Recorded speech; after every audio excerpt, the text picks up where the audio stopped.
सुबह के 5 बज रहे थे। तभी बाहर से झाड़ू की सरसराहट की आवाज आने लगी। राकेश की नींद अचानक खुल गई।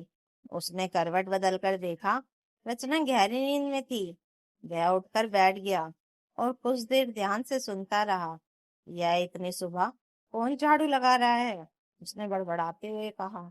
फिर उसने रचना को हिलाया। अरे सुनो, ये बाहर कैसी आवाज आ रही है? रचना ने आंखें आधी खोलकर नींदी आवाज में कहा, कुछ नहीं, मम्मी जी झाड़ू लगा रही हैं। और फिर चादर ओढ़कर दूसरी तरफ करवट लेकर सो गई। राकेश हैरान ही रह गया।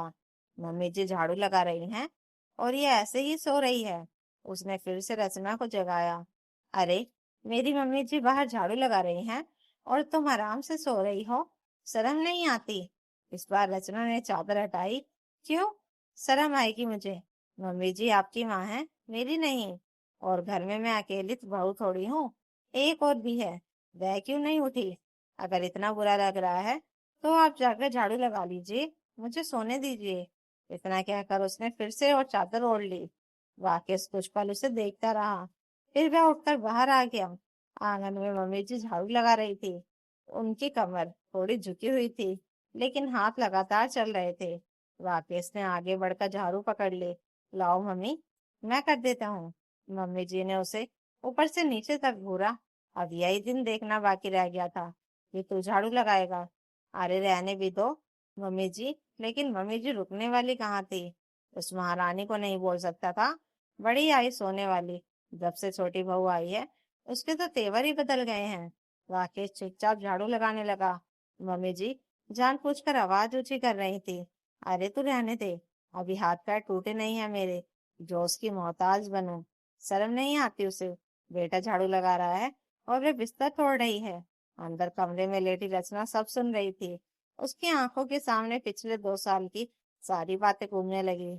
जब वह इस घर में आई थी तो कितनी उम्मीदें लेकर आई थी। हर लड़की की तरह उसने भी सोचा था नया घर होगा, अपने लोग होंगे, प्यार मिलेगा। लेकिन धीरे धीरे उसे समझ आ गया कि यह घर उसके लिए घर नहीं, जिम्मेदारी है। मम्मी जी का स्वभाव शुरू से ही तेज था। वह हर बात पर टोकती। ऐसा क्यों किया, वैसा क्यों नहीं किया, तुम्हारे घर में ऐसे होता है क्या? रचना सब चुपचाप सुन लेती, कभी जवाब नहीं दिया। राकेश भी ज्यादातर बाहर रहता था, दिल्ली में काम करता था। 4-4 महीने तक घर नहीं आता था। इसलिए रचना ने खुद ही सब संभाल लिया। मम्मी जी की सेवा, घर का काम और देवर मोहित, सब कुछ। लेकिन उसे कभी बहू का दर्जा नहीं मिला। फिर एक दिन मोहित की शादी तय हो गई। घर में खुशी का माहौल था। रचना भी खुश थी। अब घर में एक और बहू आएगी, काम बढ़ जाएगा। लेकिन उसे नहीं पता था कि उसकी जिंदगी बदलने वाली है। शादी के बाद नेहा घर आई। पहले ही दिन से मम्मी जी का व्यवहार बदल गया। नई बहू है, उसे आराम करने दो, अभी अभी आई है, उसे काम मत करने दो। एक दिन रचना ने धीरे से कहा, मम्मी जी थोड़ा काम नेहा भी तो कर ले। तो मम्मी जी ने तुरंत डांट दिया, तो जलती है उससे? नई बहू है, उसे रहने दे। उस दिन के बाद रचना चुप हो गई। लेकिन असली चोट तब लगी जब राकेश उसके लिए कपड़े लाया था। वह हर बार जब भी घर आता रचना के लिए कुछ ना कुछ जरूर लाता। लेकिन मम्मी जी उसे पहनने नहीं देती। तेरा पति तो बाहर रहता है, किसके लिए सजेगी? और वो कपड़े अपनी पेटी में रख लेती। रचना ने कभी कुछ नहीं कहा। लेकिन जब नेहा आई तो वही पेटी खुली और सारे कपड़े उसे दे दिए गए। रचना की आंखों में आंसू आ गए। मम्मी जी, यह कपड़े तो मेरे थे। मम्मी जी ने तनक कर कहा, तेरे बाप के घर में भी ऐसे कपड़े देखे थे? नई बहू है, उसे देना पड़ेगा, इज्जत का सवाल है। फिर वह दिन आया जिसने सब बदल दिया। रचना के मायके में उसकी छोटी बहन की सगाई थी। इस बार उसने ठान लिया, जो साड़ी राकेश लाया है वही पहनूंगी।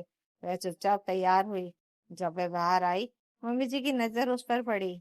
यह साड़ी कहाँ से आई? रचना ने धीरे से कहा, राकेश जी लाए थे। बस इतना सुनना था। मम्मी जी आग बबूला हो गई।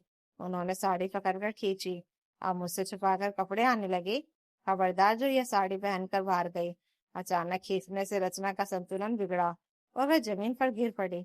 नेहा पास ही खड़ी थी, लेकिन उसने कुछ नहीं कहा, बस देखती रही। मम्मी जी की आवाज गूंजती रही, शर्म नहीं आती? इतना सच कर किसके लिए जा रही है? तभी मोहित आ गया। उसने जल्दी से मम्मी जी को हटाया, फिर रचना के सामने हाथ जोड़कर बोला, भाभी प्लीज साड़ी बदल लो। नहीं तो घर में झगड़ा हो जाएगा। रचना उसे देखती रह गई। कुछ दिन के बाद रचना बदल गई। उसने काम करना बंद नहीं किया, लेकिन दिल से कहना बंद कर दिया। अब वह सिर्फ अपना काम करती और चुपचाप अपने कमरे में चली जाती। अब हर बात पर, हर ताने पर बस मुस्कुरा देती, जिससे मम्मी जी और नेहा और जलती। आज सुबह भी वह सब सुन ही रही थी, लेकिन उठी नहीं। थोड़ी देर बाद वह उठी, रसोई में गई तो देखा नेहा ने सबके लिए चाय बनाई है, लेकिन उसके लिए नहीं। उसने बिना कुछ बोले खुद चाय बनाई और कमरे में जाने लगी। तभी राकेश ने आवाज दी, रचना, ये सब क्या चल रहा है? रचना रुकी। अब हमसे आपकी मम्मी जी की सेवा नहीं होती। या तो हमें अपने साथ ले चलिए, नहीं तो हम जैसे रह रहे हैं वैसे ही रहेंगे। राकेश चुप हो गया। मम्मी जी बीच में बोल पड़ी, देख लिया अपनी बीवी को, घर तोड़ने में लगी है। राकेश ने गहरी सांस ली, फिर बोला, ठीक है, सामान पैक करो, तो मेरे साथ दिल्ली चल रही हो। यह सुनकर सब चौंक गए। मम्मी जी ने हैरानी से पूछा, क्या कहा तूने? राकेश ने शांत स्वर में कहा, मम्मी जी, गलती किसकी है मुझे सब पता है। मम्मी जी चुप हो गई। राकेश ने आगे कहा, मैं चुप था इसका मतलब यह नहीं कि आप सही थी। इतना कहकर मैं अंदर चला गया। ऐसा पहली बार हुआ था जब रचना को हल्का महसूस हुआ। राकेश का फैसला सुनकर जैसे सबके पैरों तले जमीन खिसक गई हो। मम्मी जी उसे देखती रह गई, जैसे उन्हें यकीन ही नहीं हो रहा हो तो उनका बेटा उनकी बात के खिलाफ भी जा सकता है। रचना चुपचाप अपने कमरे में चली गई। इधर बाहर मम्मी जी गुस्से में भरी बैठी थी। देख लेना, यह लड़की हमारे घर को तोड़कर ही मानेगी, उन्होंने गुस्से में कहा। नेहा चुप बैठी थी, लेकिन उसके चेहरे पर हल्की सी मुस्कान थी, जो छुपाने की कोशिश कर रही थी।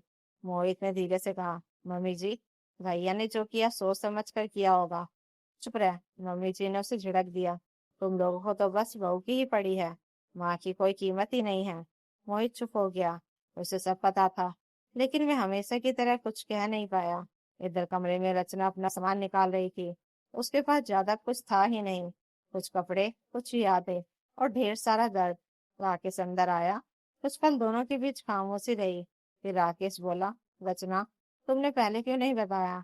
रचना हल्का सा मुस्कुराई, बताया था, पर आपने सुना नहीं। राकेश की नजरें झुक गई।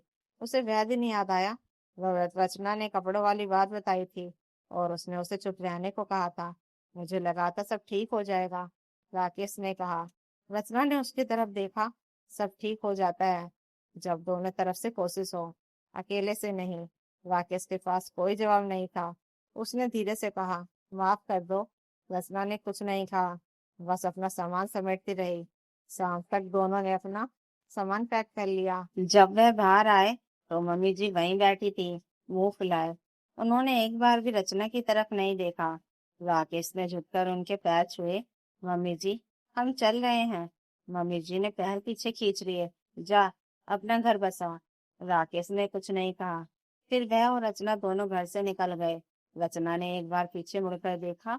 वह घर जिसमें उसने अपने 2 साल दिए थे, आज उसे बिल्कुल अपना नहीं लग रहा था। दिल्ली की भीड़भाड़, तेज रफ्तार और शोर, सब कुछ रचना के लिए नया था।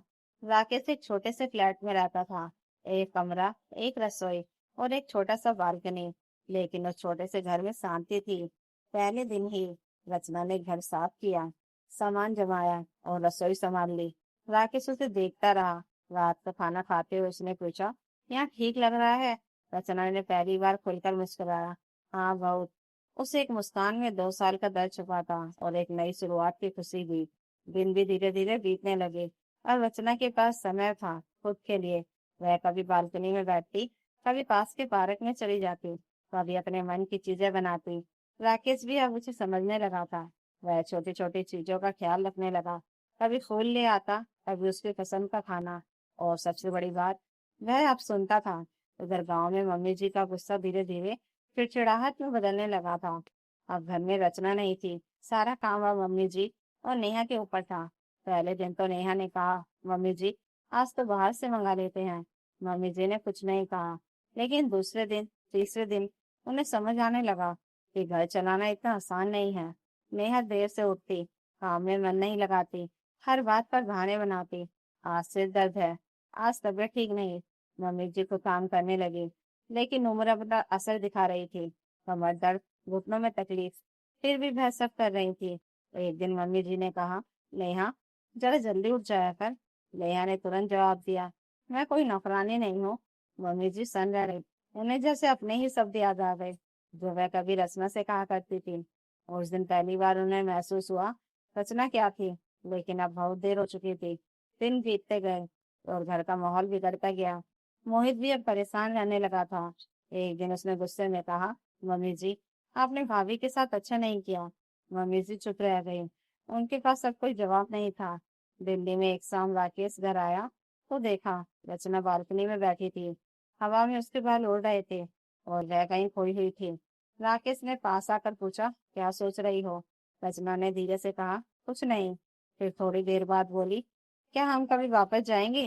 राकेश ने उसकी तरफ देखा, अगर तुम चाहो तो। रचना ने सिर हिला दिया, नहीं, अब नहीं। राकेश ने उसका हाथ पकड़ लिया। उधर मम्मी जी अब चुप रहने लगी थी। उन्हें धीरे धीरे समझ आ गया कि जिसे उन्होंने हमेशा कमजोर समझा वही सबसे मजबूत निकली। सुबह 5 बजे उठकर झाड़ू लगाना, रसोई संभालना और घर का हर काम करना अब उनके लिए भारी पड़ने लगा था, क्योंकि पहले यही सब रचना बिना कुछ कहे कर दिया करती थी। नेहा अब भी देर से उठती और हर काम से बचती रहती। एक दिन जब मम्मी जी ने उसे चाय बनाने को कहा तो उसने साफ मना कर दिया। उसी पर मम्मी जी को रचना की याद आई, जो हर बार कहती थी, मम्मी जी आप बैठिए, मैं कर लूंगी। उनकी आंखें भर आई, क्योंकि अब उन्हें अपने व्यवहार पर पछतावा होने लगा था। दूसरी तरफ दिल्ली में रचना की जिंदगी बदल रही थी। उसने राकेश के साथ मिलकर टिफिन सर्विस शुरू की और धीरे धीरे उसका काम चल निकला। पहली बार उसे लगा कि उसकी अपनी भी कोई पहचान है। अभी एक दिन मोहित का फोन आया। उसने बताया कि घर की हालत बिगड़ चुकी है और मम्मी जी अब अक्सर बीमार रह रही हैं। यह सुनकर रचना बेचैन हो गई। कुछ दिनों बाद खबर मिली कि मम्मी जी की तबीयत बहुत खराब है। रचना ने बहुत सोचा और आखिर गांव जाने का फैसला कर लिया। जब वह घर पहुंची तो मम्मी जी बिस्तर पर कमजोर पड़ी थी। रचना को देखते ही उनकी आंखों से आंसू बह निकले। कांपती आवाज में उन्होंने कहा, मुझे माफ कर दे बहू, मैंने तुझे कभी समझा ही नहीं। रचना की आंखें भी भर आई, लेकिन उसने चुपचाप उनका हाथ पकड़ लिया। उस दिन से घर का माहौल बदलने लगा। रचना ने फिर से उनकी सेवा संभाल ली। नेहा यह सब देखती रही, लेकिन अब मम्मी जी भी बदल चुकी थी। जब नेहा काम से बचने लगी तो पहली बार मम्मी जी ने उसे डांटते हुए कहा, घर रिश्तों से चलता है, आराम से नहीं। कुछ नहीं। कुछ ही दिनों में मम्मी जी की तबीयत सुधरने लगी। फिर एक दिन उन्होंने रचना से कहा, बहू, अब तू वापस चली जा। तेरी अपनी जिंदगी है, लेकिन याद रखना, यह घर हमेशा तेरा रहेगा। यह सुनकर रचना के मन का सारा दर्द पिघल गया। वह राकेश के साथ वापस दिल्ली लौट गई। इस बार उसके दिल में शिकायत नहीं, सिर्फ सुकून था। उधर मम्मी जी भी समझ चुकी थी कि रिश्ते हुक्म से नहीं, सम्मान और बराबरी से निभते हैं।